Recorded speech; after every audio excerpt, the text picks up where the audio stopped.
In 1854, motivated by wanting a transcontinental railroad to run through Illinois and to keep the railroad in the north, Illinois Senator Stephen A. Douglas introduced the Kansas-Nebraska Act. For the rail line to follow the northern route, it would have to pass through the unorganized Nebraska Territory, a vast region that included the present-day states of Kansas, Nebraska, North Dakota, South Dakota, and Montana. Borders within the territory would have to be settled before the railway could break ground. Another concern was presented by the provisions of the 1820 Missouri Compromise. The compromise would have prohibited slavery in this region, as it fell above the compromise's cutoff line of 3630 latitude. Consequently, Douglas's bill addressed both issues.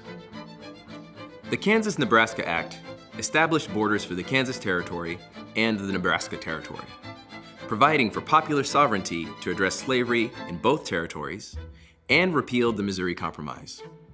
The hotly contested act became law on May 30th, 1854. The act's supporters hoped popular sovereignty would resolve the slavery question, but anti- and pro-slavery forces rushed in and engaged in small-scale war in the Kansas Territory. The fighting, in what became known as Bleeding Kansas, lasted for 7 years, until Kansas finally came into the Union as a free state in 1861.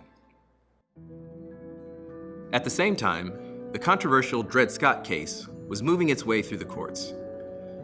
Born into slavery around 1800 in Virginia, Dred Scott had moved with his slaveholder, Peter Blow, and his family to the slave state of Missouri.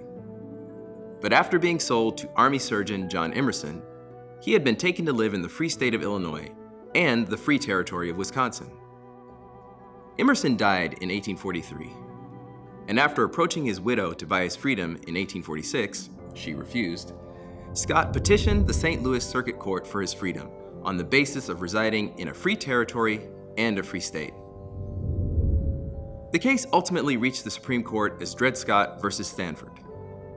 In 1857, the court ruled that Scott could not claim freedom based on prior residence in a free state or territory, and that slaves, as non-citizens, could not bring suit in federal courts. The court further declared the Missouri Compromise unconstitutional, and that Congress could not prohibit slavery in the territories. The Dred Scott decision would not be overturned until the passage of the 13th and 14th Amendments in 1865 and 1868. 3 years after participating in the skirmishes in Bleeding Kansas, the militant abolitionist John Brown led a raid on the arsenal in Harper's Ferry that became one of the most catalytic events contributing to the outbreak of the Civil War. Brown planned to incite an uprising among enslaved workers in Virginia. To do this, Brown planned to arm local slaves with weapons from the Federal Armory in Harper's Ferry in present-day West Virginia.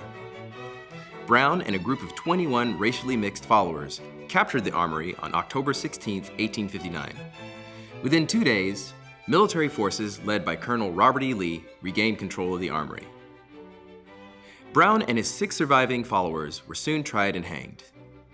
Leading to iconic status among Northern abolitionists and his vilification in the South, Brown's raid on Harper's Ferry hastened the impending Civil War between North and South.